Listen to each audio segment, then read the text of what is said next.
This episode is sponsored by the One Membership by Template Monster.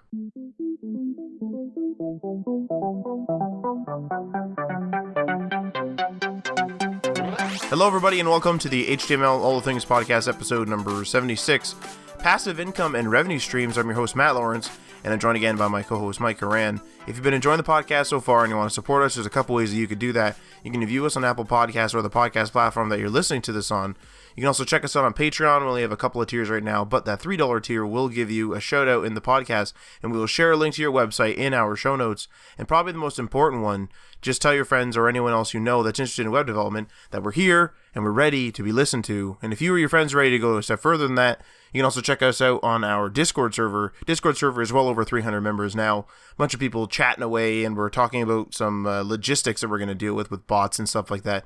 So it's really blowing up. Come check us out. Come hang out and talk about coding, hobbies, whatever you want to talk about in there, according to the channels, of course. And we're off to our normal weekly pain point. So, Mike, please take it away. All right. So this week's weekly pain point is switching between setups. So currently just doing like an experiment where I've hooked my MacBook up to my main monitor as a secondary setup. Oh, fuck as a secondary screen. He's switching, slowly creeping in there. Yeah. So whenever I'm... bull. I mean, it's possible. So whenever I'm working with my secondary setup, or my Apple, I just switch my main screen, and then I have still my secondary screens, which is one vertical and one side, as my main computer setup, so I can still kind of do both. And what allows it to do that is because I have wireless keyboard and mouse that can switch between dongle and Bluetooth, both. So I can just click a button on each one and it'll switch right away to one setup, and then click a button and it'll switch right away to the other setup. So it's kind of an interesting dynamic, and it works, but it's also really annoying because I keep forgetting like which setup I'm on, and sometimes I'll try to like move my mouse and it's not moving onto one setup, it's moving on the other, and like it does get kind of hectic. And I'm trying to think of a better solution. Like, it's probably better for me to just have like, my MacBook hooked up to all my monitors at the same time. So when I'm only working on Mac, I'm working on Mac. And then when I go back to working on my PC, I work on my PC. It's frustrating that I have to even kind of do these things. I wish I could just go on one setup, like Matt was mocking me about. Like, should I just switch to Mac only for working with development? But I can't, because I don't have a powerful enough MacBook to do like Android development, iOS development in an efficient way. So like whenever I have to, compile an application, I have to wait probably twice or three times as long as on my desktop PC. So that's why I always switch to my desktop when I'm doing like heavy application development. Why don't you pick up a KVM? Although if you're gaming at all on that PC, I wouldn't suggest it. Yeah, that's what I was worried about. Like, every KVM experience I've had has always been janky. Always. I've never had it been janky out of the box unless it's janky, if that makes sense. So if you like buy a good one, test it right away, it's not like it gets janky over time. I find that it's janky right away, and usually they're cheap. So if you buy like a real good one, like an active one or whatever, and you like look at the reviews and such and kind of do your research, then it wouldn't be as janky. And I also find, and this is just personal experience having only used one similar device, is actually HDMI is more janky, because HDMI is carrying additional data. And so I've had weird experiences where I tried to like, and I actually have it set up behind me, or in front of me, but so I had this like, I think you were with me when I had HDMI moving to my screen, my main monitor, and then I wanted there to be an HDMI, like an additional signal going to my TV, and just have it work. But the problem is every time another device turns on, so if I have the splitter running and my monitor is fine, and then my TV turns on, they all flash because there's like additional data flying around, and including if I change the volume and stuff. So like I think that if that contributes, which I think it does, I think that might contribute to a janky KVM experience.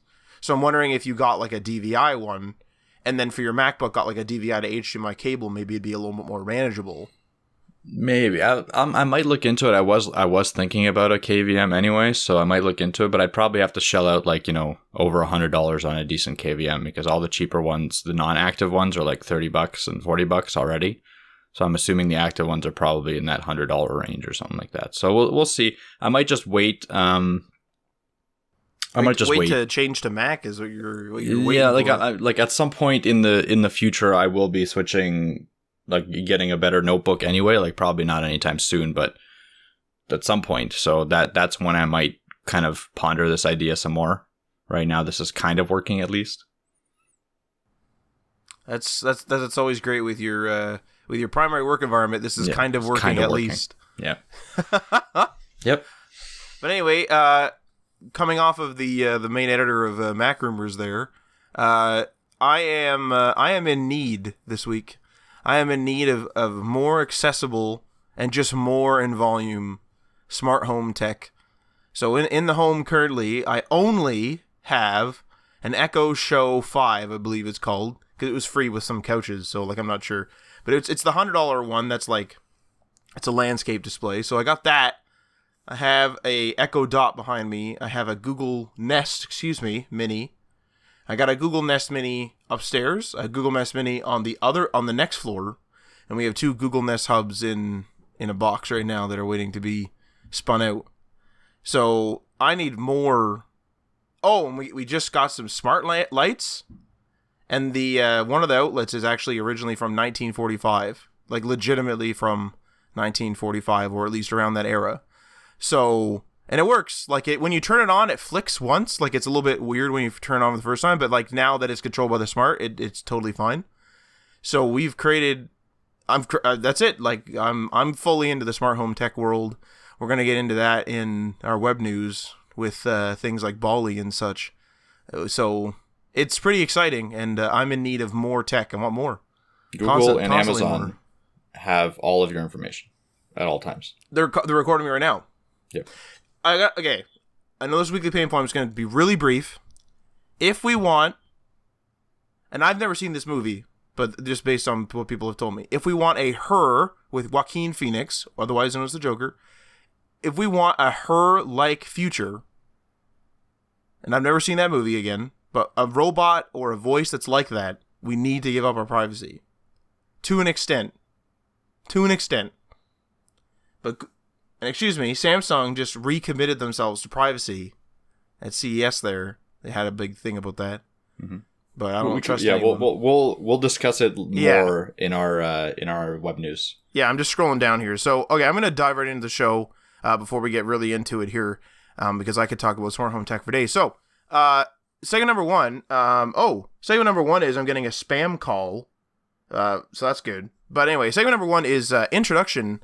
So I just want to really briefly go over this before I dive into the 2 segments. The other 2 segments are passive income as well as different revenue streams. So as just like a preface to everything, one of our big goals for the new year, so for 2020 this year, is our company, Digital Dynasty Design's revenue needs to be basically upgraded, and it needs to be more efficient. So we need to take a closer look at it. We don't really like we look at it, of course, like we do all our books and stuff like that. But it's just one of those things where we just sort of like throw all the invoices in a pile, and then we like make sure they're all organized. But we don't like analyze the information, if that makes sense. It's sort of like we set up this isn't how it works, but it's like we set up Google Analytics and then don't really do anything except for look at one number, if that makes sense. So we just need to basically become more efficient at this. Specifically, though, we're going to be focusing on stuff like passive income, different revenue streams, monitoring our income and expenses, like I said, closer to make them more efficient, determining whether we can cut some expenses or add some to make more revenue, whatever. And so this actually does include, the reason why I'm bringing this up, this actually does include HTML, all the things, with things like our Patreon, of course, that's a monetized thing, our website, which is coming soon, the new one, as well as these new stickers, which is a part of the Patreon, and more coming in the future, of course, as well as some of the podcast stuff as well, of course. So stuff like that. So that's kind of sort of our preface. That's sort of our backbone of this episode. So I'll be coming back to our company for examples throughout, but this is a general episode just to let everybody know. This is just generally talking about passive income and different revenue streams. So to kick it right off again, passive income, second segment here. For those of you that don't know, passive income is income that you don't require, or that doesn't require you to actively do something to make money. So for example, if you make a website and then you put ads on it and you just leave the website there, any income you make off of it is passive income. You're not doing anything actively, you're just making passive income. And passive income is interesting to businesses because it's something that they can invest in. So you make that initial investment in making that site, and they can just have it sit there, and you just sit there and you just reap the rewards from you sitting there. And oftentimes you can actually go off on another venture, maybe whether it be another passive income or whatever the heck you want to do. And in terms of like sort of technical tax jargon, oftentimes passive income can actually be considered differently than quote unquote regular income by tax agencies wherever you live. So check with a tax professional to see if you can benefit from any of those differences, whether there's tax breaks in your area, tax credits, however your tax area works. Just sometimes it's considered, or oftentimes it's considered different. So just like check that out. Now, due to real world restrictions, oftentimes just leaving something sitting there and doing absolutely nothing really isn't a possibility. It kind of sounds too good to be true. So a lot of the things that people refer to as passive income do require some sort of maintenance on a varying schedule.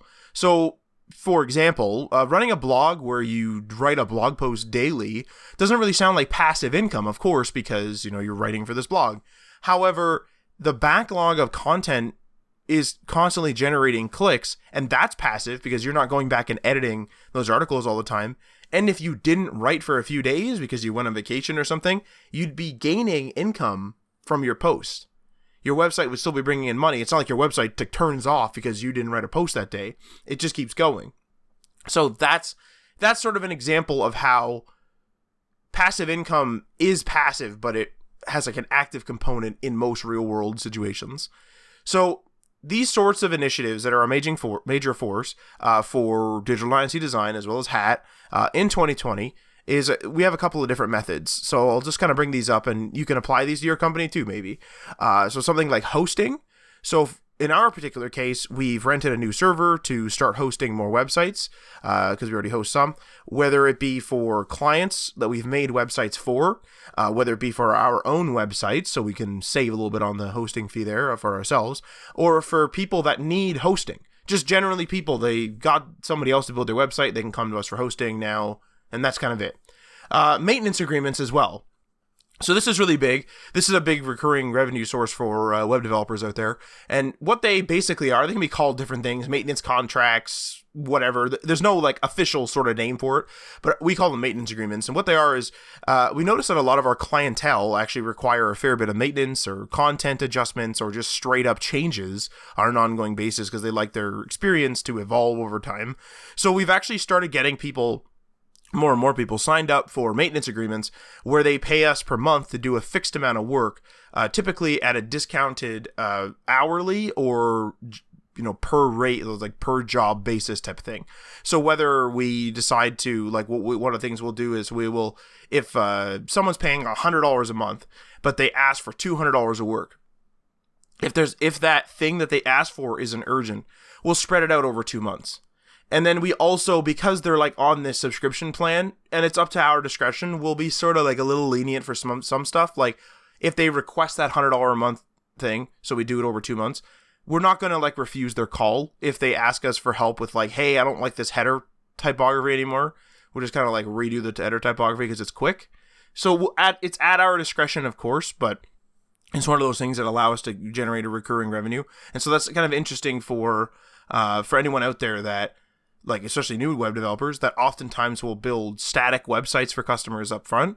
A lot of the times, because it's a static website and there's no editor there, no WordPress, no nothing, your client eventually will have a sale or they'll want to change their price or something like that. And so you need to do that. And so a maintenance agreement, if they're changing things frequently, is really lucrative because you're gaining not only that lump sum where you were paid to make the website initially, but you're also gaining any of that passive residual income from them because they need, help once a month or help every few weeks or whatever it is. So that's sort of nice.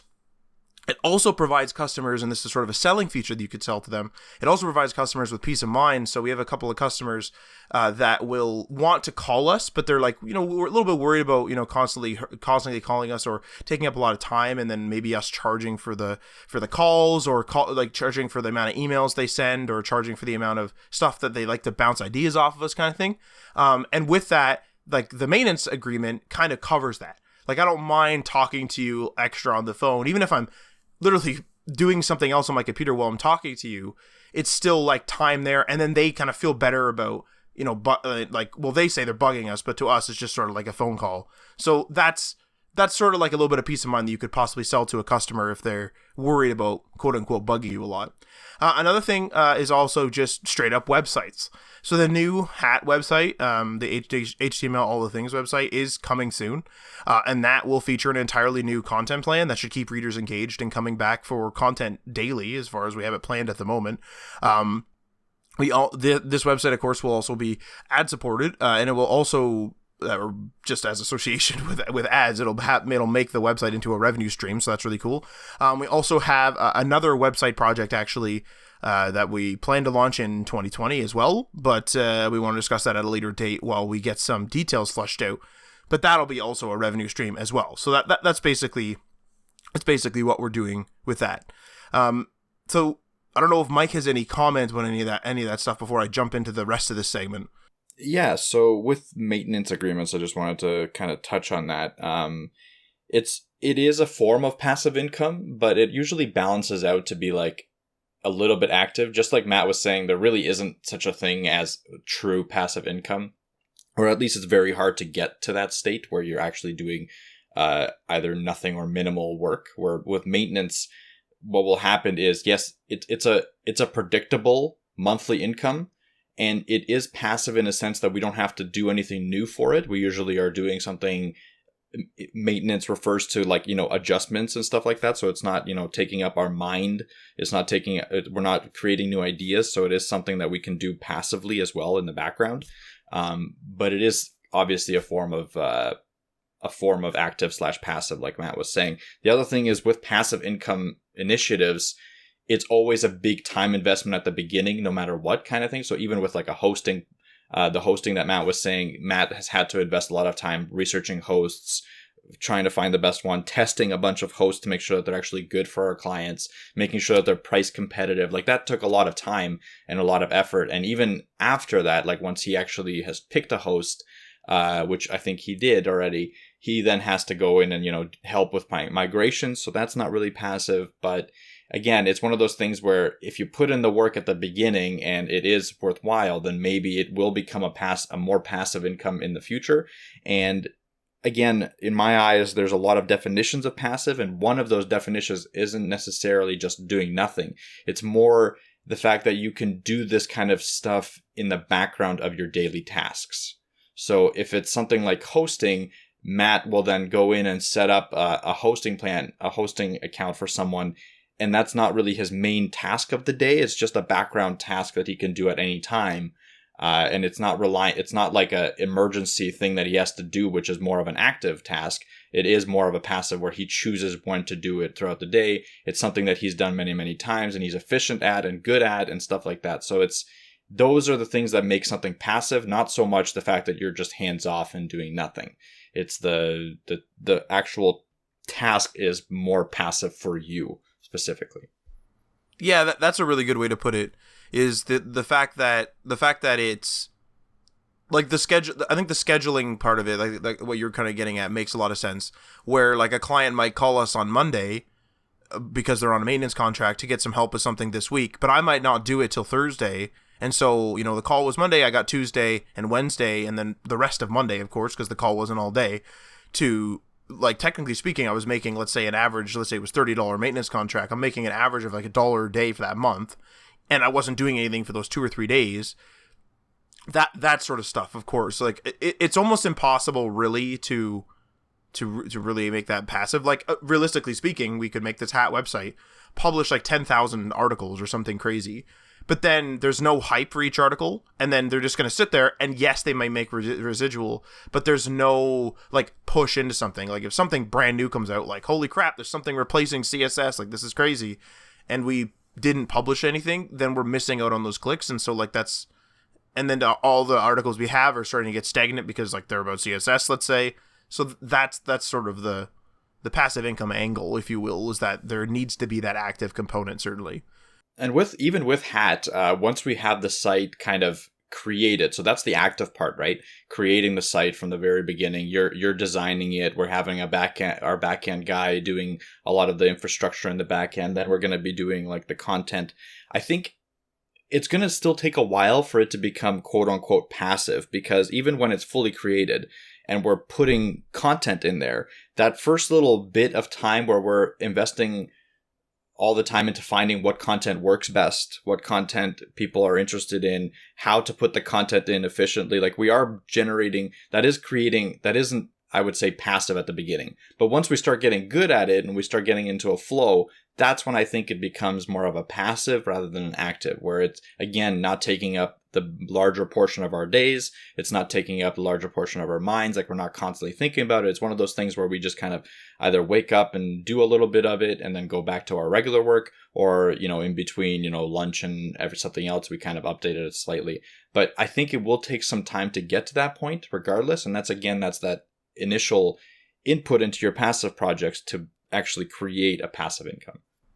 Absolutely. And I think the number one difference too, if we were to like really break it down, is for the most part, people are doing things per job or per hour. Probably per hour is the better example there. If you are making money even when you walk away from your desk, if you take a 2-day vacation and you're still technically making residual income, then technically a part of whatever you're doing is passive. Whereas if you have to clock in, sit at your desk for 8 hours and clock out, if at any point you clocked out in the middle, like at 4 hours, you ain't being paid for 8, you're being paid for 4. That's active income. That's sort of, well, that is just straight up active income that requires you to be there doing something actively. So, okay, so I'll kind of move on here. So, the reason why we decided on passive income as one of our major focuses in 2020 is because we want to generate a sustainable salary that isn't relying on just one thing. So we want some diversification in there. Should we have a slow few months finding new customers to make websites, or let's say a customer shuts down, or a social channel, so like a Instagram or Facebook or whatever, changes a policy or an algorithm that affects us adversely. So we either have to jump ship, because it is their platform. We either have to jump ship or find a new platform or figure out the new algorithm, like whatever it is. That's still like a slow time in respect to that. So stuff like that are good examples that could easily affect us or others in similar fields. Another thing is that passive income also gives us the freedom to explore new things without having to put in a full 8+ hour workday making new clients or making new websites for clients. So we can be in charge of our own schedule and tasks, and we can do that just by simply changing what we're working on when we need to. So if we're really killing it in the podcast game, we're getting like a whole bunch of sponsors or something, then maybe in that particular month where we're getting all those sponsors, we'd be less inclined to take traditional client business, for example. So maybe we would do less advertising, or we would push projects back or something like that, because we get to choose kind of what we do and what stream we're working on. And before I move on to the next segment here, unless Mike has any comment, I'm going to move on to the segment number 2 here, which is different revenue streams. Okay. Yeah. Sorry. Go ahead. Yeah. Sorry.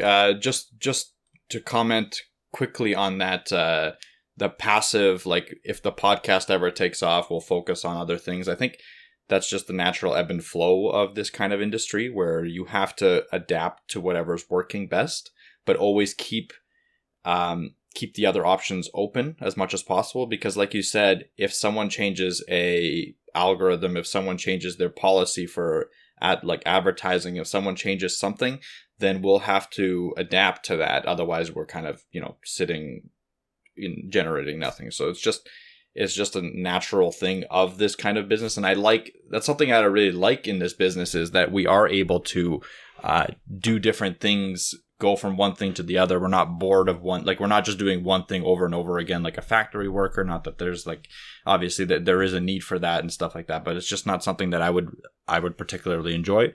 So I like going into new avenues and new income streams. I like testing stuff out to see if it works.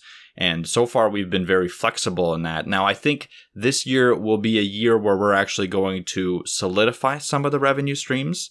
And we're going to, like Matt was saying before, we are going to be looking more at our analytics, looking more at our income statements, and looking at to see where we should put our time to get back the most income as efficiently as possible. Because that's something that we haven't, like we've done a little bit. Obviously, we've been sort of maintaining what we need to do, but we haven't really sat down with Matt on even a quarterly basis and looked at, okay, this is working, this isn't working.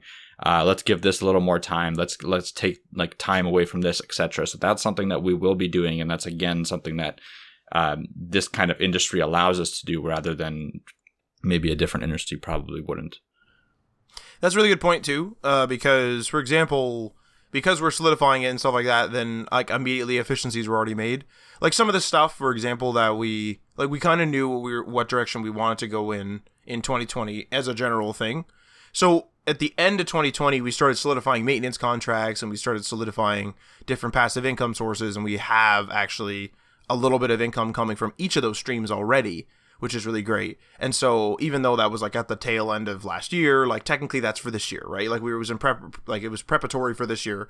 And then we also bought some different tools. So like I was telling Michael, we bought some tools for some social media tools and some other tools that are around it. I have to test them out. But like we would never have invested that money in it.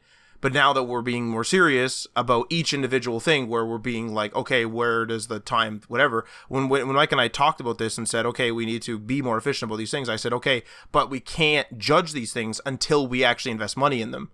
You know, you can't tell me to go build a car. I always bring back the car analogy, but it's so simple and relatable, at least in my experiences.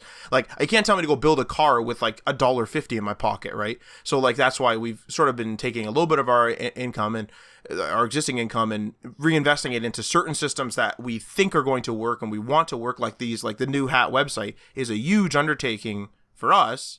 Because the big thing is that we're designing it so that it's sustainable, which I'm going to get into here. It's just the content plan is sustainable in our current workflow, but it's easily adjustable up. If the website starts doing well, I can just become like the editor in chief and like literally don't do anything else.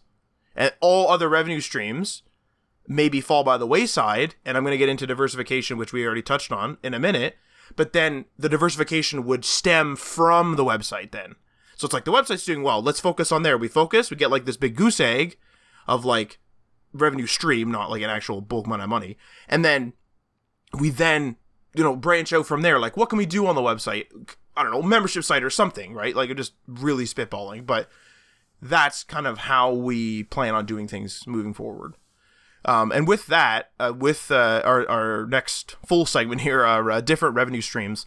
So Digital Dynasty Design is equipped to handle quote-unquote traditional client business, meaning that it is designed like a small web agency where clients come to us with projects, so something like a web app or a website, and we make those things for them, and then it's that, and then I don't know why I wrote in my short notes, and then it's that it's short,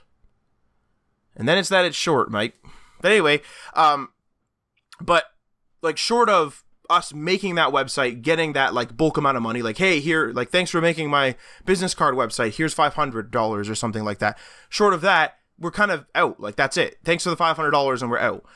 That's sort of where we're diversifying a bit, where we want to maybe host that person, which we've been doing for some, where we maybe want to host that person, but we're going to kind of push that a little bit more now because some people already had hosting, of course, and that type of thing. We also maybe would get some phone calls back where they would ask for small changes in that. And then if we identify a trend in that, then we're going to present like a maintenance package, those type of things. Those are the type of things that we're kind of working on, rather than just relying on that one bulk payment of, hey, here's that $500, sayonara, they leave, and it's like, well, okay, now we better find somebody else. So we just want to be a little bit more agile in that type of environment. Now, one of the major disadvantages of this, of being that traditional, sort of client business, however, is that a client business can be hard to find more clients. And when you do, So when you do find a client that's interested and has a project, they might not actually have the budget to pay what you charge. And they may have shopped around and you might, let's say you're the cheapest or you're the one that they want to go with regardless. So they might actually lessen, and we've seen this several times, they may actually lessen their project scale and end up making it sort of a budget site. And so now you're, of course, doing less work because it's a budget site, but you're also making less money. And then you're off to go find another client. So that's one of the things that sucks, is because now you're like, well, damn, this isn't such a big project. You kind of want those larger projects, but now it's like, well, I guess we're doing a $500 business card site. Like, what are we gonna do? Now, luckily, despite all this, we've been able to stay afloat between these hardships. So between, not finding clients or having people lessen their budget or whatever, we've been able to stay afloat like amongst all this over the years. And that's mostly because we've been, kind of constantly on the hunt for different revenue streams. So as we mentioned in the show in the past, we've tried things like Chrome apps, Chrome extensions, a stock photo website, the list goes on. And this sort of scrappiness has helped us keep our skills fresh in between client work and allowed us to learn a lot about different app markets, different social media things, like different little methodologies, algorithms, whatever, and a bunch of the surrounding environment. So whether that be budgets or, I don't know, tax incentives or whatever, that web agencies are sort of surrounded by at all times. So, for example, Hat, its website, community, and podcast are no different. They're another one of our initiatives to fill in the gaps between making websites for clients. So of course the podcast, for example, is really consistent, of course.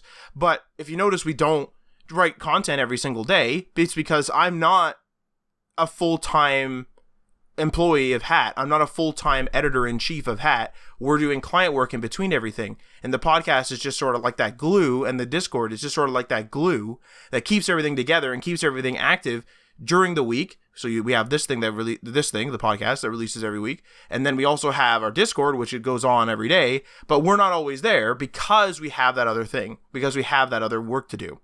And as we mentioned in the previous segment, diversification is key to ensuring the bottom line is secure.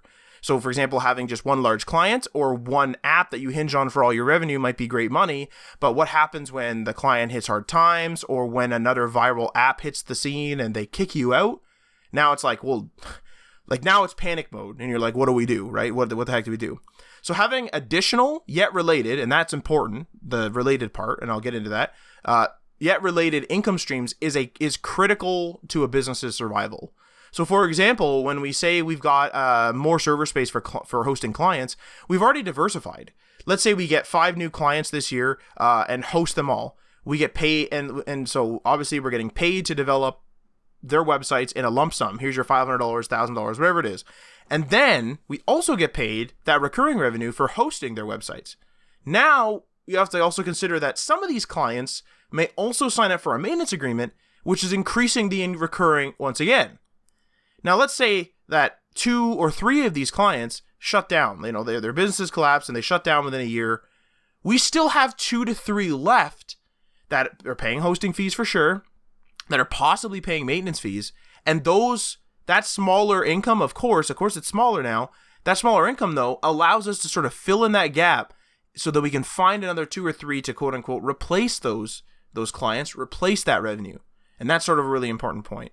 Now, this is way more secure than holding on desperately to a single client, having them fail and then leaving you penniless. Same thing with your app. If you were the number one, hashtag generator app in the marketplace, if someone else sees that, or you're the number one reposter, someone else sees that, they come in, they make they hate your UX, and they make this awesome UX, and they add like a bunch of features of whatever, and they market it perfectly, and they just kick you out of the market.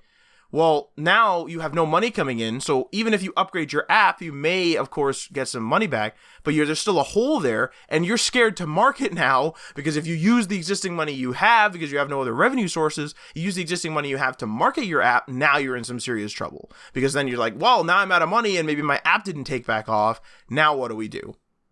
Now, as I said too, that related part, the thing I said that was important. So keeping all these revenue streams related is very important, so that A, you're not learning an entirely new skill set. You know, I'm not telling you to make websites today and then become a car mechanic in the evening. Like, maybe you want to do that, fine, but in terms of business efficiency, that's a little bit crazy. B, if you're able to continue innovations and you're mastering your craft in a particular section of the industry you're in. So if you're staying in web development, you're mastering web development. You're not running around cleaning houses in the background while you come back to do websites. Again, all that stuff is fine as a side hustle or whatever if you need to do it. But in terms of efficiency, this is how you would do it, or this is how we would do it. And then C, you're not burning out trying to task switch between completely different things all day. So actually, one of the hardest things that we find is if we're really busy that day, oftentimes it's not that we had 30 hours of work or something crazy in an 8-hour day. It's that we're task switching between different stacks, for example, between different projects entirely, different content plans, different clients. That's when it gets really hectic because you're just like, damn, like, how did I build this thing? And then you spend half an hour sort of like like climatizing to this other client site. You're like, oh, okay, good. And then the phone rings and it's another client and he needs help like right away. And it's like, well, damn, like I just got used to WordPress again. Like, I don't know what you're doing. So that's what sucks. And furthermore, if you're doing something that's totally unrelated, like imagine jumping from doing somebody's taxes and then completely unrelated, you go and like do lawns.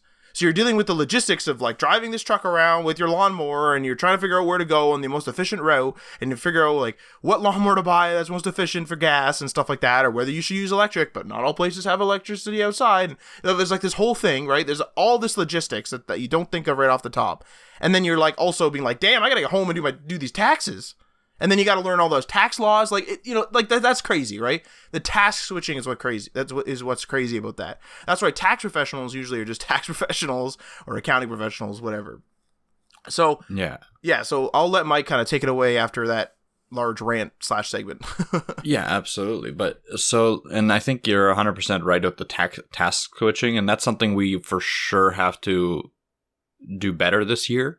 Because I don't know about you, Matt, but I'm constantly task switching between during my day, and that's working on one client. Like when our one client is very big and we're doing multiple different things at once, and it requires multiple different technology stacks, and that 100% delays me hard. So one of my goals for this year, and I'm going to just add a goal into our that previous episode that we had about the goals, is to definitely optimize my workflow and optimize our work time. And one of the things that I need to do that is to avoid task switching and context switching as much as I possibly can. So I can actually get a task done efficiently rather than switching between 3 different technology stacks 4 times a day.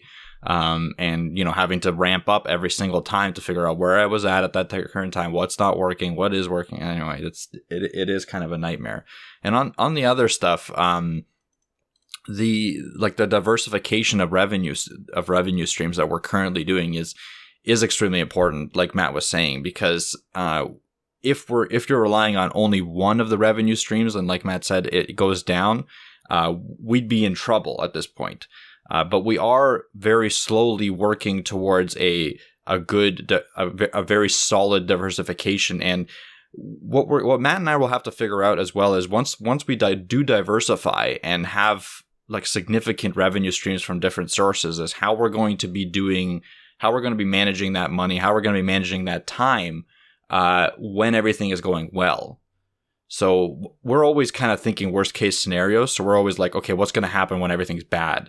But we're never really in the state where we're like, okay, what's going to happen when everything's good? Like what happens when, we have 5 different revenue streams and they're all doing well? Like, do we hire someone? Do we contract out someone? How do we manage the income coming in so that we can plan for the worst case scenarios? Like, that's something that's another step in, maybe it's out of the context of this episode, but another step in a business where you have to kind of plan for the future, plan for good and the bad.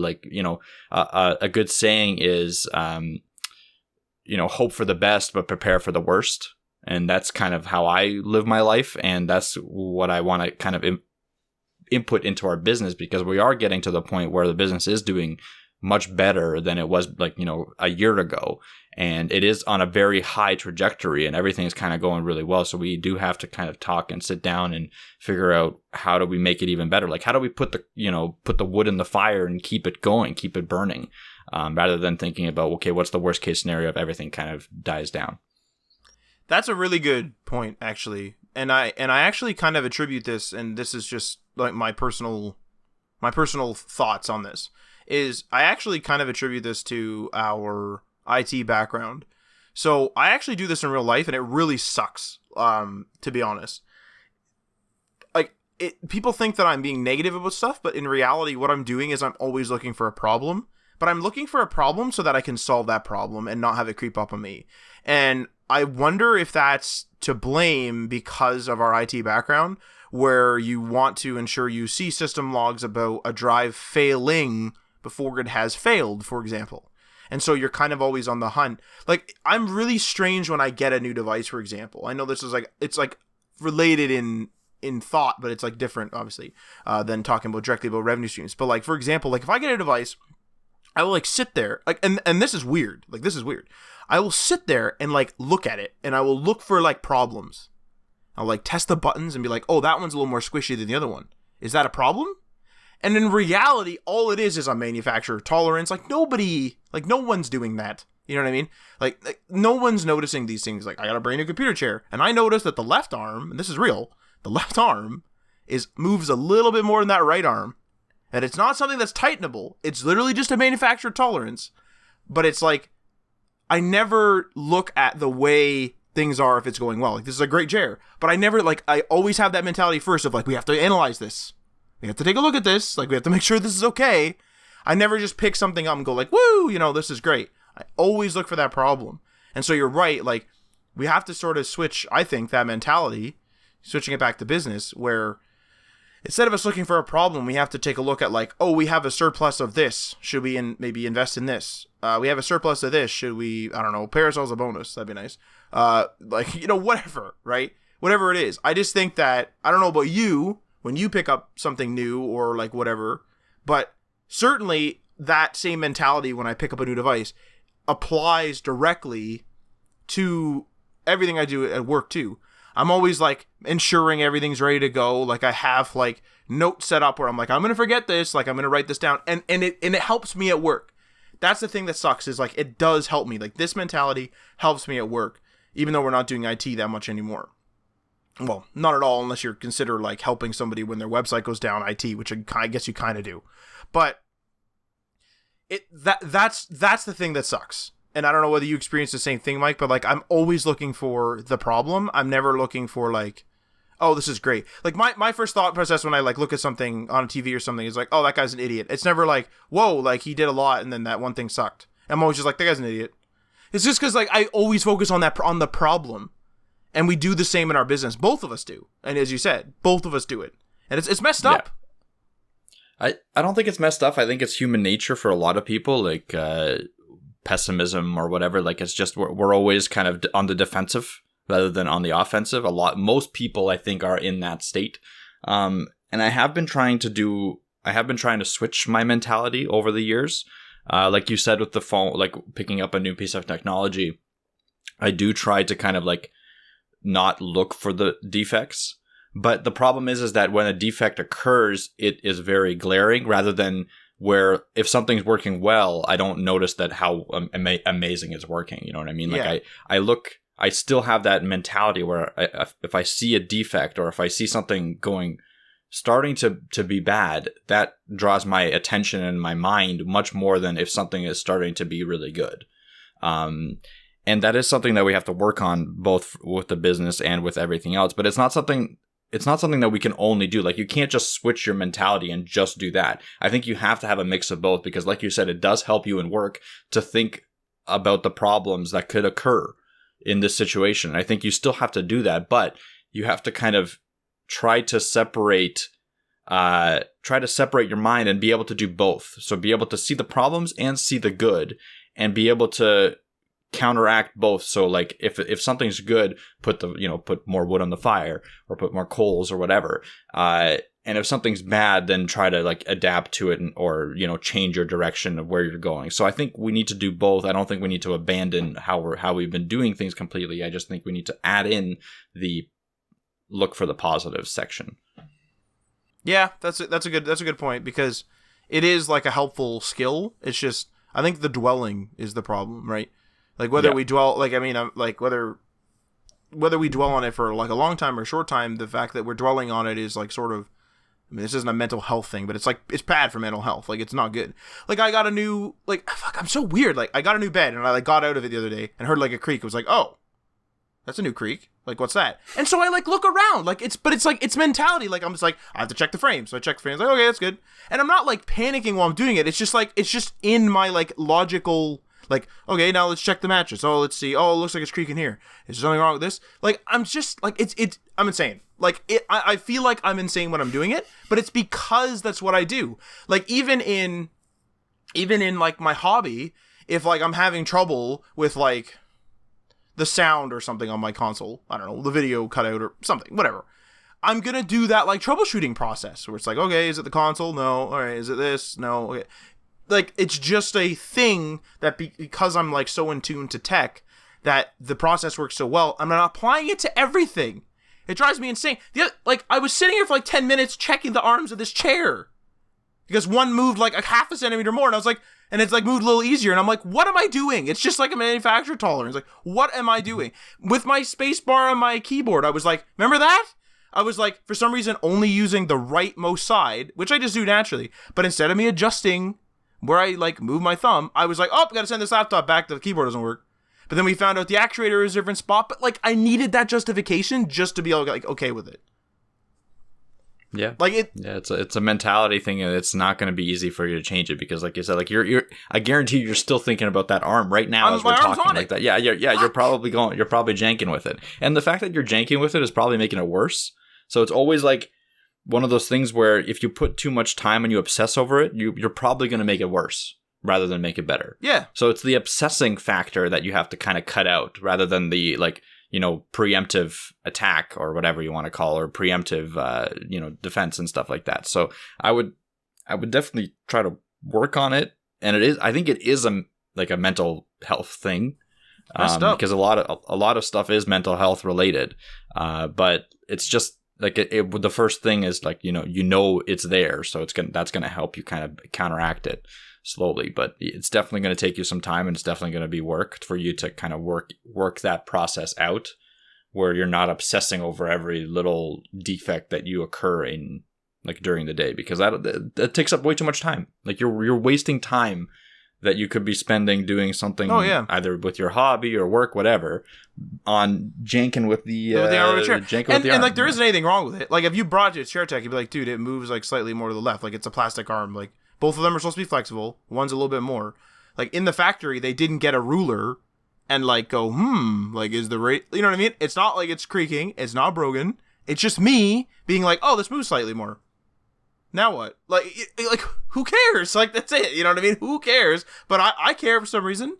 I do a weird thing as well, real brief, is, like, I look at wear on something. So I'll look and be like, oh, it's wearing on the right. What am I doing wrong with it on the right? And I'll, like, take a look and be like, oh, maybe I should hold it with my left hand then instead. Like, it's, like, it literally, like, consumes... I can't, and I need to, like, find a justification to be like, oh, okay. It's like, that's just the way it was, or whatever. It's bad, man. Like, it's not good. And I'm not, like, panicking. I'm not, like, sitting there sweating up a storm or, like, you know, freaking out, or it's not consuming my whole day. But it certainly is consuming my thoughts for a bit. It's like, oh, well, damn, what's going on here? Like, it's not good. Like, it's not good. Fuck, like, it just, I hope someone else has this problem, because otherwise I'm going to feel real weird. Do you have this problem? No, not really. I have it, again, I have a certain degree of it, because like we've said, we both do the same thing in business and everything else. Like, I do see defects way more than I see any positives of anything happening. But at least I try not to, you know, circle around in that defect. What does make me angry, and I don't know if this is weird, is like, and it's something that I do on a consistent basis. I'll find a defect, I'll be angry at it for that split second that it, like, you know, for instance, Android Auto in the car sometimes doesn't work properly. It'll stutter or something like that, and I'll be like, damn, that's annoying. Like, I should look that up and fix it. And then I just like forget about it. As soon as I leave the car, I'm like, oh, that's gone. So I do like the opposite of you, where I like literally just move it out of my head. And then but when I sit back in the car, I'm like, oh shit, that defect could happen again. Even if it doesn't happen, that defect could happen again. And then I'm like, I really should look this up. And it takes me a while from that cycle to actually go and look it up. So it's one of those things that I think I do the opposite of you almost. So I do see defects and they do annoy me, but instead of like circling on them, I just move on until they come back up and annoy me again. And it grows slowly. Like my annoyance grows with time if it keeps happening. Yeah, so you're doing the same thing as me, but over time, whereas I'm getting pissed off immediately and being like, I'm solving this now. Like, I don't want to hear about this again. And I'll like either find a justification for it or like do something. Like, it's messed up, man. Like, it's not good. Like, I should have like one of those like, you should like seriously join like a support group for IT staff or after work issues. Like, honestly, like I think it might be the IT stuff, but like I need that skill. Like, I don't know, like, for troubleshooting and stuff, whether it be for work or for like play. Like, I don't know what else to do. Like, another thing, I think we both have to find a good medium. Like, I should be more preemptive. Once I see an annoyance, I should actually like go sometimes and try to fix it a little bit, but then not cycle on, like don't go crazy about it. And you should kind of go into the middle as well, where you're not going crazy about it, but you are using those IT skills and that IT intuition to kind of fix it as well, and then just move on. Like, you shouldn't need justification for every single little thing that happens. Like the arm thing is a little bit crazy. I almost got a ruler out. I fully believe you. That's what I'm trying to say. And then I determined it was about 0.5 centimeter, and I was like, oh, that's probably manufacturer tolerance, and then that's my justification. Yeah, but on the other hand, when you're sitting down and playing games and you hear an audio defect on your console, I feel like that's a situation where you're like, oh, that's probably an issue, and I should go and try to fix it. Because there is reasoning for that. Yeah, like, I think it was... there should be some sort of middle ground for both of us, where like I shouldn't be as lenient on the defects, and you shouldn't be as crazy about them. This is insane. It's like fucking group therapy here. Like, seriously though, like what the fuck are we? But you're right. Like, it's weird that we're doing the same thing, but like you're just moving on, and I'm just like, fuck, I don't want to hear about this again. Like, I need to fix this today. But I'm lenient, like you, actually, with stuff that I have no idea what's going on. So I'll like go and like flip a light switch and be like, damn, that's not working. Again, then that's it. Like, well, I guess this thing's broken then, and then I just move on. Like, fuck, I don't. That's weird. Damn it. Come on, Mike. Help me, bud. Someone in the audience, please tell me you do the same thing as us. Because I'm getting worried now. Like, we're the only weird IT guys. We're going to be the guy that, like, they're going to discover some new, like, syndrome or something because of us. I'm going to guess no. What? I'm going to guess no. I'm going to guess no, but now I'm going to look.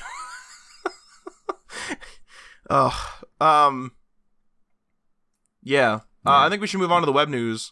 Yes. Yeah. So you want to do the sponsor spot? Yeah. So I'll do the sponsor spot, and then we'll move on.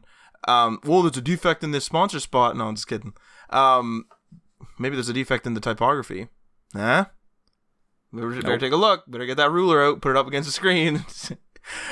This episode is sponsored by the One Membership by Template Monster. One Membership, your ultimate web development kit. This includes WordPress and CMS themes, e-commerce themes, powerful plugins, presentation templates, diverse graphics, unlimited installations, 24/7 technical support, and 1 year of free hosting. Use our link, tinyurl.com/HTML all the things with our unique promo code to receive 10% off. That code is HTML all the things 10.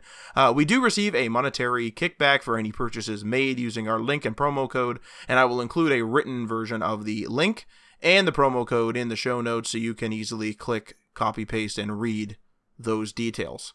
But moving on here, CES just happened. That's our web news this week. I'll let Mike kind of take it away and we'll go through it. Yeah, let's do it. CES, so unless... in case people don't know, is the Consumer Electronics Show, and it's usually where like new technology is released. It's been getting more spread out over the year now. There's like a bunch of different shows. So it used to be where like literally all the technology was released. Now it's more, focused, and it's not everything. So it focused a lot on TVs. Like mostly all the new technology for TVs gets shown at CES. So 8K TVs, rolling, foldable, flexible stuff, auto flexing TVs. I saw one, I don't know if it was from LG or Samsung, that you could like press a button and it'll curve. I don't know why, but damn. Fine. Okay. So you can have like a curved screen and a flat screen, whenever you want them. So that's kind of cool. But it's stuff like that, cutting edge technology that you might not even see in the consumer side. Rather it might just be kind of like a way of showcasing, and then other people might buy that stuff and then use it in their own technology years in the future. But something that was interesting and something that I want to talk about from a developer standpoint is the folding laptops. So that was a big trend this year with Dell, Lenovo, and Microsoft all showing folding laptops. So it's a single screen laptop and with foldable displays. And as like it is kind of gimmicky to me. There's a few options where like you can fold a 13-inch display into a 7-inch laptop, like so it fits into your bag a lot easier. And it'll also include like a Bluetooth keyboard in there and stuff like that, so that you can actually put on the display if you want, or you can take off. To me, that functionality is like it's okay, I guess. But the one thing that I do think will be a good thing for development, or especially mobile development in the future, is the larger ones. So a 17-inch screen folding into like a 13-inch laptop size. That will be really cool, because what they do is, like Microsoft showed this off, is when you unfold it, it becomes a 17-inch display with a good aspect ratio, and it has its own stand. So you put the stand in, then it actually comes with a Bluetooth keyboard that you can kind of put in that package. Put the keyboard in front of the display, and now you have a 17-inch screen in front of you that didn't take up much room in your bag. And you can put a lot of lines of code on that screen, and you can do a lot of things. I mean, you can bring another screen with you to have even more and stuff like that. So that's the kind of thing I would use in a development workflow more than anything else. Other than that, the other thing that I was thinking of is, will we have to design websites in the future to be folding compatible? So because phones are becoming folding right now, where people are actually using them not only in their fully unfolded and fully folded state, but people I have seen use them in like a book kind of way, where like they're looking at the left side and the right side of the screen with a crease in the middle, kind of like a book. So are there going to be websites designed that take that crease into account and make it like, so your website kind of has two pages almost, so you're able to like show a lot of information on the left and a lot of information on the right, and kind of leave the middle empty when you detect a folding display? What do you think, Matt? Well, there's a couple interesting use cases right away. So you're saying like a book, so that's interesting. Yes. For websites that have longer written content, like blog posts and such, like Medium, for example. If you're using Medium, the website, or Medium, the app even, you could utilize that like a book. You could literally have, page 1 on the left and page 2 on the right. There's also some implications there. So obviously a website right now is sort of free form in terms of its length. Maybe there's a hard limit somewhere, but in general, it can be 1 paragraph, it could be 100 paragraphs, and you just kind of scroll through. So there's a question of, where does the pages cut off? So there's that's a question in terms of technical. I was going to say technical prowess. That's not right, but like in terms of a technical question, I guess. Another thing I was thinking of though is, what if this is the era of smart glass like utility with a book / folding display like that, if that makes sense. So what I mean by that is, so Xbox Smart Glass back in the day, and I think it's still around, I don't actually know. Xbox Smart Glass was like this thing that was supposed to be like a companion app on your phone, where if you were watching a movie or whatever, it would show like the actors and such on your screen. Now that does happen on, let's say your movie collections in Google Play, so you have your Google Play videos or whatever it's called, and you you're watching your movie. Let's say you Chromecast it. Your screen, your smartphone screen, is no longer playing the movie, but it does have some companion-like stuff, like the actors again and stuff like that. You can click on them and read about the actors and whatever. I wonder if we're going to see more utility out of something like that. So right now it's very much like oh, who's that guy? And you look, pull up your screen. I wonder if it's going to be better now, where let's hypothetically say you're playing a game and that game is very difficult at a certain point. And that game also knows that, however, that people used a guide at a particular point. What if the videos show up on the right-hand side? Now, what that could also be used for in terms of a website is not necessarily the game, but like what if the content is dynamic such that if you're reading through and let's say it's, I don't know, a doctor wrote some sort of essay and that's published on a site and they know that that people kept going Google define a certain term, as you're scrolling through, as you're getting to that paragraph, it has the definition on the right-hand screen. Or furthermore, if there's a video guide that's with that written guide, what if that video guide shows up on the right? But even furthermore than that, just like how Google right now will give you a suggested piece of a video where you're like, I want to know how to like arrange forks. I don't know, arrange forks, and then they take a whole kitchen organization video and they say, please watch, from 1 minute to 1 minute 30 for the fork section. What if, as you're scrolling through, you get to step 2 and you're like, damn, I don't really get what this is saying. What if you click on the video and the video's always there, but it starts at step 2? And then you can watch the video while you're like, oh, that's what it means by a line. Like, I didn't know it was aligning the back of this or whatever. So, yeah. Like little use cases like that where instead of it just being a book, it can also be like a whole enhancement. I think you're onto something there, to be honest, because as soon as you were saying that, my first thought was like, even for intellectual purposes, like a Wikipedia article or like you were saying, a research article, you're reading it on the left-hand side, and while you're scrolling, it contextually is aware of, like, let's say even a source gets sorted, gets quoted or whatever, or cited. It automatically kind of like opens that source as you're scrolling, so you can know exactly where it's cited from. That's cool. I like that. Yeah. And you can keep going. I mean, this is a very specific use case, but it can be used, like you said, for many, many different things. Like any link that you're scrolling by could contextually open, and you can see that link on the right-hand panel or the left-hand, however you set it up. That could be really cool. And I wonder, what really sucks, and this is maybe some pessimism. It's going to be used for more ads. Yes, and it's going to be used for more dynamic ads. Yep.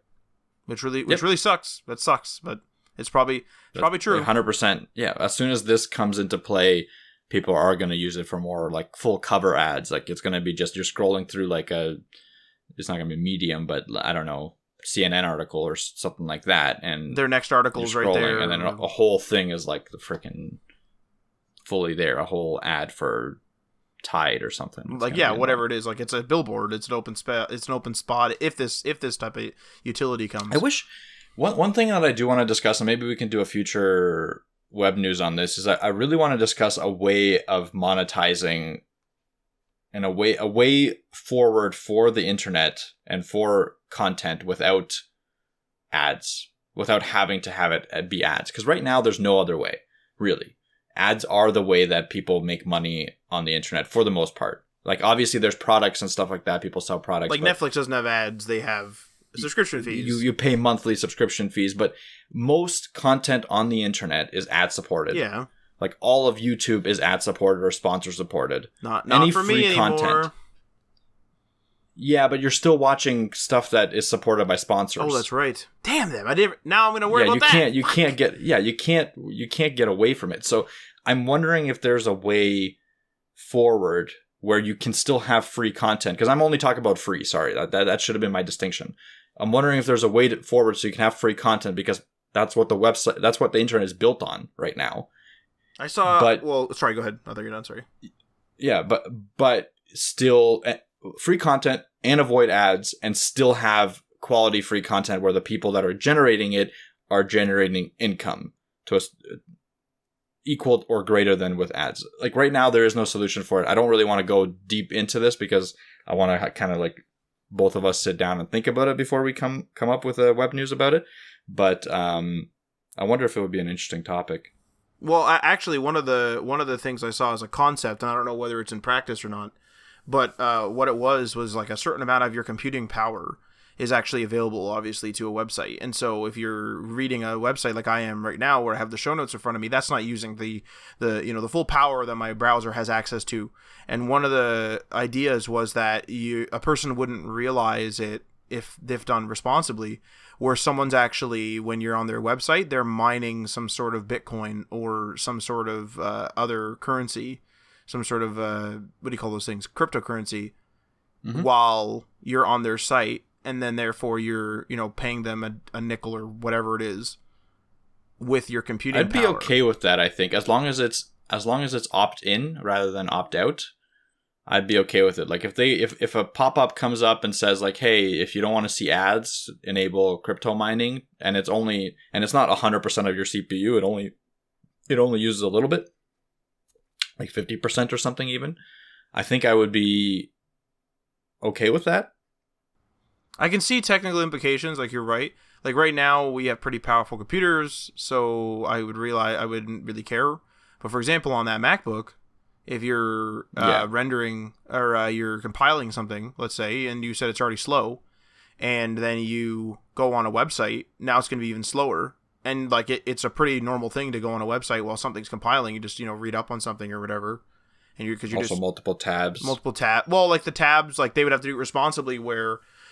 Let's say you're using Chrome, like Chrome would have to say, okay, like if the person's on your website for more than 10 seconds and that tab has to be active, then we'll give them a certain amount. If not, then whatever. Like I think it may have to be controlled by the browsers to an extent because the browsers are like the thing that are installing, like that you're giving all those permissions to.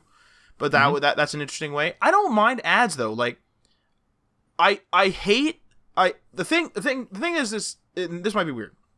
We're gonna have ads on the Hat site. Sorry guys, but we are. That's just the way it is. But I try to stay away from scammy ads in that I hate those ones where it's like, keep scrolling to get rid of this Buick out of the way. Like, actually leave. I don't want to keep scrolling. Get out. So, that went 0 to 100 really quick and then we're back down. But anyway, like, just get out. Like, you know what I mean? I'm just done with that. Like, I'm that done with that idea.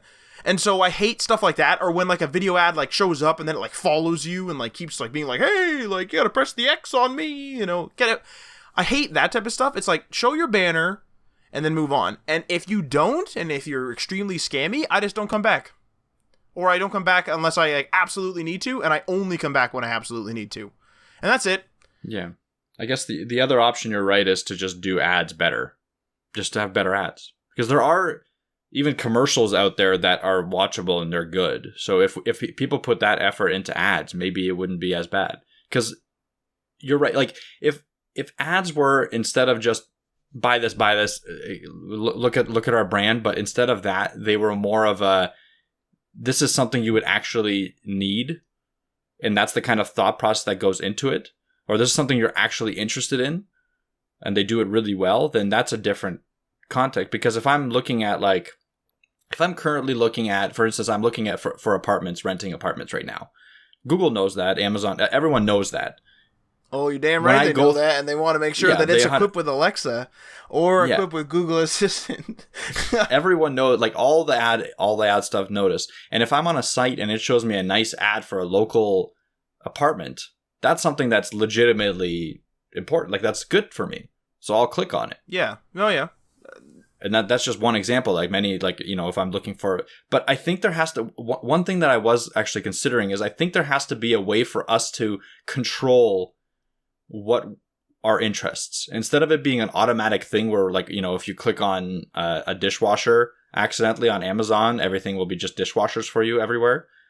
I think there should be a way for us to go in and define what our ad preferences are. Yeah. Because then it'll be better for everyone.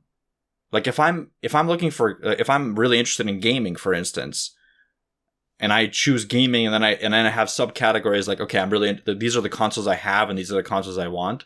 These are the ads I want shown. Yeah. and then they actually show me sales for games that I could be interested in, that's something that might work. You know what I mean? Whereas where they're just shooting, randomly into a bucket based on your browsing history, that annoys me a lot more of the time than it helps me. Like, obviously they hit it sometimes, they hit the right ad sometimes, and it's like, okay, that's interesting there. But for the most part, it's just annoying crap that I accidentally clicked on, or I clicked on like a year ago and is not relevant anymore, etc. So I think there should be a way, and it's not easy. This isn't an easy, this is an easy thing to do, that because people don't want to go in and answer surveys. People don't want to go in and set any sort of defaults. Like, people don't want to do that. Also, so you have people to make don't know it, what they want. Also, people don't know what they want. So you have to make some sort of something that will make that process fun, or that will make that process worthwhile, or will make that process good. There has to be a way to do that. And obviously we're not there yet, but I think you're right, where like, I'm not opposed to all ads. I just think that most, if not like 90% of ads are useless. So like, it's just, you're wasting so much potential, and it's annoying to see that. Whereas if you put time and effort into your ad structure, maybe we can get to a place where it's actually interesting. I think one of the things that sucks too, and this is the internet as a whole, is, and like, I don't know whether we want to move on after this, is because we want to talk about CES, but one of the things that really sucks is that a lot of content on the internet now is created by creators. Like, that's sort of like the term now, the type of, like, oh, I'm a creator, I draw, or I'm a creator, I do news, or whatever it is. And so you're like a creator / influencer, and a lot of that stuff really isn't monetizable by default. Like, if you're a guy who does a bunch of news and talks about the news every day, unless you have a very specific brand where you could sell things like cups and stuff like that to the masses, by the way, it can't be like two $10 purchases, to the masses, you're kind of screwed without ads. You need, like, it's just like TV. It's like, how else are they supposed to monetize TV? And I have noticed that TV has gotten a little bit greasier, where you'll be watching a show and then like a mini ad pops up after the commercial where it's like, hey, buy this thing, and then disappears. It's like, hey, what? Was that a commercial inside of the TV show? Like, it was. That's what it was. And that sucks. Stuff like that gets a little bit scammy and whatnot, but like, it's just one of those. I wonder if, see, like, subscriptions work kind of like the Patreon works good for a lot of people. It's working okay for us too, but like, it's one of those things where it's really designed, at least in my opinion, it's really designed for people that, like, let's say, draw, and you just want their limited edition drawings where they draw a certain amount of stuff, and they, tier 1, you get all my drawings, tier 2, you get all my limited edition drawings, whatever it is. Whereas, like, for us, it's sort of like, we give you a shout out, like, there is a tangible thing that we're giving you, but like, there's no way I can sell this podcast in a store, if that makes sense, or even an online store, to make it more future proof. Like, it's not like that. And we're trying some stickers and stuff like that, but I would say that a lot of people are sort of in our boat, or even in worser cases, because they just do like gaming news, and it's like, I'm not super attached to this random gamer that talks through the story rather than me reading it. I could literally just go read it from somewhere else, because that's where he's getting it. Like, he's not getting the scoop normally. It's usually like he's reading it off IGN, and he's like reading it off IGN, GameSpot, and like somebody else, Game Informer, and then he's like kind of compiling the story and then putting his own spin on it. So you get that, but like, I'm not attached to that brand, really. But there is a lot of work that goes into that. But there's a lot of guys on YouTube, a lot of creators that just talk to the camera, or they're not even talking to the camera. Sometimes it's just B-roll of some random game. So it'd be, maybe that's a new innovation we need, is like some sort of monetization that is probably going to be ISPs selling us websites. Mm-hmm. And then they'll like come and join Rogers. We're the only one that has Facebook.com, like something like that. That's the opposite of the free internet. Like there has to be a way to subsidize the free internet without doing really dumb ads. And one of the ways, like you said, is good ads, and the other way is something that we don't know about yet. I'm hoping. But I think with that being said, let's move on, and I'll kind of keep the rest of the CS stuff short. But I do think we want to talk about especially the AI assistants. Yeah. Oh yeah, man. Yeah, so let's go through those. So the main two that I saw were actually, I think, both Samsung.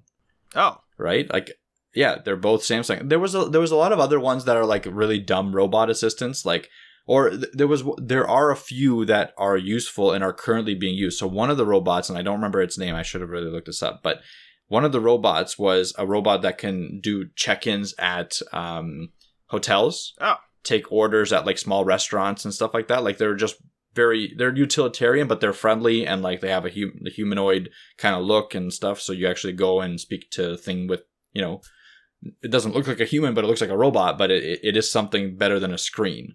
It's essentially going from the screen mentality to the robot mentality. So, and there's arguments to be made that maybe that's more friendly and user, instead of tapping on a bunch of buttons, you're actually talking to something. But the other thing that's being said is that it's less efficient, most likely. Like tapping 3 buttons rather than saying 15 commands is less efficient. So it is kind of confusing. But the things that we are going to probably talk about is the Samsung assistants, which is Bali. Oh, yeah. Which Matt has a lot of opinions on.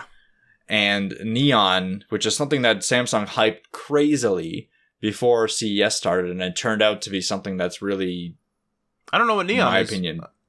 So Neon is the human AI that they were talking about. I don't know if you saw any. Damn it! Yes, so they were hyping up that they were bringing a human AI to CES before CES started, and what it turned out to be is essentially just recordings of a human, and then when what they did was they did a lot of recordings, and then with all that data, they can now deep fake a human talking and human emotions on a screen. Deepfake. So when you talk to an AI and you ask it a question, for instance, like, "Oh, what's the weather like right now?" It will respond to you in a human form, so that it's a human face and that's been recorded, but it'll say unique stuff that obviously hasn't been recorded, and the expressions on its face and its verbalization, like its movement of the mouth, will be completely AI generated, like deepfake generated. Is it actually using deepfake? Yes, it's actually using deepfake. Oh. Yeah. It's actually using the technology that deepfake is to be able to look like it's the human actually talking and saying the correct words. That's all it was. Yeah, get ready for robotics to catch up. Maybe, Then we put that, because the brain is the hardest thing to make, right? But yeah, exactly. It wasn't really talking about the brain. It was more talking about just the aspect of humanizing the responses. That's what I understood from it. I didn't see anything about the brain, because we all know Bixby is fantastic and the best AI assistant out there. It's not. It's terrible. So if Bixby is powering this thing, then it's useless already. Like, it's done. They didn't say that it's powering it, but like that's the technology. That's where their AI technology is right now. So unless it, drastically improves in the next 5-10 years, then it's just going to be, Google Assistant answering questions in a human form. Well, Siri as well. Sure. I don't know. That was Neon, but Matt, go ahead with Bali. What's Bali? So Bali, oh yeah, this is fantastic. So Bali is like a Star Wars droid, like little ball that literally rolls around your house, and it like has a little camera on there, and it can see. It like obviously with the camera it can like see what you're doing and knows what you're doing, and it can control things remotely. So like it knows like when you wake up, it knows to engage other smart things. So if it's a certain point of day and the sun's in the way, it can close the blinds. I've read a thing that said that if like your family is doing stuff, you don't need to worry about running out and getting your camera, because Bali will detect like a memorable moment and snap a pic.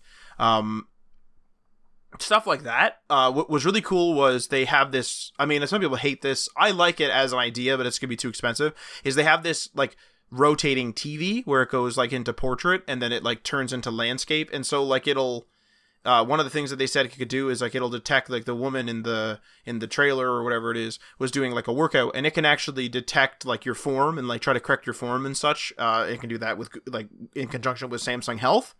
Stuff like that is really cool. It detected that a dog was home alone, that the owner had left, and so it like turned on a dog video. And then when the dog was like bored of that, it like did something else I can't remember. But then the dog spilled something, so then it summoned a vacuum to come and clean the whatever. So what Bolly is, and at first I was thinking like, that's a gimmick. What Bolly is it's replacing the human input for smart devices. If that makes sense. So right now, generally speaking, if you come into your house and you have smart lights or smart lamps or whatever they are, you have to say something or click something. Now, in reality, let's say it's late at night and it's dark, you would actually just want those lights to come on. So we have that currently in an accessible form via motion lights, or via a little bit more of a custom system, but still accessible price-wise, is like a motion detector, where you come in, it detects motion, it turns the lights on. But what Bolly sort of represents, and I'm going to kind of extrapolate on its features here because some of it's ambiguous. One of the things that I'm really interested in is the fact that it's intelligently doing things. So if it hears the door open, and it knows you're coming home, and it sees with its camera that it's dark, and it knows where I am because it heard the door open, it's going to turn on the light that's closest to the door so I can see. It's going to adjust the blinds, it's going to do all this stuff without me having to click it, without me having to ask for it. It's just going to do it. If it knows that I'm a huge fan of, I don't know, what's a show now? Colonel Mines. And I sit down at whatever time that's on. Let's say it's on at 8. I don't know when it's on. It's on 8 on a Thursday. That's not when it's on, everybody. Don't be tuning in to watch that. But let's just say Colonel Mines is on Thursday at 8. And I sit down around 8. It turns my screen from portrait, like ambient mode, where I had like a clock and maybe some other info, turns its screen and then like plays Colonel Mines for me. Now, some people are going to say that's just laziness and all this stuff. Yeah, well, so was upgrading from a horse and buggy to a car. So let's calm down here. No one's going to call you lazy for not using a carrier pigeon by using a telephone. I mean, let's just be serious here. Humans slowly evolve out of doing things. The more time I spend not turning on and off a light, the more time I can spend doing something else. If I'm like some sort of person that requires long form hours, whether I'm developing a site or whether I'm an artist and I'm sculpting something, those 10 minutes a day where instead of me like logistically messing around with my coffee machine and doing all this other crap, or even like remembering, like keeping that mental space open. So like I have a smart coffee machine, let's just hypothetically say, I have to remember to ask for the coffee. Bolly just does it. Like, it's 11, he usually has coffee, let's turn on the coffee machine or whatever, right? Again, I'm being ambiguous with these features. Now, one of the things that they did actually say it could do is it could detect you doing something, so it would watch you doing something, and if it's on your to-do list, it would check it off. That's a huge thing, too. Now, I have heard a complaint about that. Somebody told me that one of the things that's like the point of having a to-do list is checking things off. So it sucks, like, not checking it off yourself. But, like, who knows? Maybe it'll send a notification to you being like, hey, good job, hooray, you put out the garbage or something. But the whole point of Bolly is Bolly does not talk. It just dings and goes like bloop, like it's like a droid, like a legitimate droid. Bolly does not talk. It's not really a voice assistant, that's for sure. I think you can ask it to do things like follow you and come into your hands so you can pick it up. But what I really like about it and what I actually want it for is that component where it replaces stuff. Like if it sees there's a mess on the ground, like it's low to the ground. It's this little ball thing that rolls around. So if it sees that there's like a mess underneath a certain or in a corner or something that I didn't see, it's just going to summon my vacuum. And I know, again, this is going to be this thing where people are going to be like, that's just lazy. Is it just lazy? Like, how much do you really enjoy vacuuming? Like, why aren't we still using a washboard? Really? Like, it's like, you know what I mean? Like, why aren't we still using a washboard? Go back and use a washboard. Go down to the river. Get your water. Like, what are you doing, bud? You lazy? You don't boil your water every time you go to the river? Like, come on, man. You know what I mean? Like, let's calm it down. Like, some stuff could be considered lazy. If I'm not, like, walking someplace and it's one of those, like, airport things that just take me everywhere all the time, maybe I'm lazy. But those things exist in airports because you might be there for hours and you had a heavy bag. That makes sense. So, like, it's all based on use case. And, like, I want my entire home to be automated. I don't want to do anything. And then that sounds ridiculous, but when's the last time you really anticipated and really looked forward to turning on a light? Or when's the last time you really anticipated turning on the dryer? Like, come on. Like, let's, I've never been like, ooh, the sun's coming down and it's gonna glare into the window. I get to shut the blinds. Like, come on, man. Like, So, okay. That's Bali. And honestly, it does sound awesome, and it's cute, and it's a droid. I don't think there's anything. I have no argument against the laziness component of it. I think it is efficient. I think it is increasing efficiency. I think that's great, and I love the design of it, and I love how they showed it off at CES and all that. I'm 100% sure it's not going to work at all. That's my biggest problem. It's a Samsung device, so it's assuming, like, let's say you have all Samsung appliances. So all brand new Samsung, not old Samsung appliances. It has to be brand new, most likely, to work perfectly, to work well. Let's say you have all brand new Samsung appliances, best case scenario. I don't think it's going to work anything even closely, remotely to what you're imagining. I think A, it's not going to do the things consistently. B, it's going to do the wrong things all the time. C, the things that it does do is going to be inefficient and not correct way, and it'll force you to adapt to its routine rather than it adapting to your routine. Like, I think that we're at least 10 years away from this being a useful thing in a human's life. That's my issue with it. Everything else that they showed off, I think it's a great product, and I think it's something that will happen in the future, and I want it to happen. Like, I'm with you. Like, if there's a mess on the ground, I don't want to go and grab my vacuum. I'd rather my auto vacuum, my Roomba, go in and clean up that mess 100% without me even knowing about it, or just send a notification that it did it with some video, because it can do that too. Like, it's supposed to be able to record whatever it's doing, and or when your dog's home alone, I think that's a great use case. Like, I don't have a dog, but if I was leaving my dog home alone, it can turn on the camera and it can kind of follow your dog to make sure that it's doing okay. So there's a lot of really, really cool stuff that they showed off. But Samsung, in my eyes, doesn't have the AI expertise to be able to pull this off. And not only Samsung, I don't think even if this is a Google thing, it would work at all. Or like even a little, like, it might do certain things sometimes, is my thought process. I don't think it's going to be consistent. I don't think the technology is there yet. I don't think that the functionality that they're showing off is even close to being ready. And when they release it, I guarantee you they'll be like, stuff's coming. Extra functionality is coming. Sucks, yeah, that type of that really sucks. And that stuff's never going to come because it's not going to sell, because the first review of it is going to be like, Bali's an idiot. That's my guarantee. And I'd be willing to bet money on that. And you technically you can put money down, short their stock or whatever. Yeah. Well, not yet, but or short their stock. Yeah. What?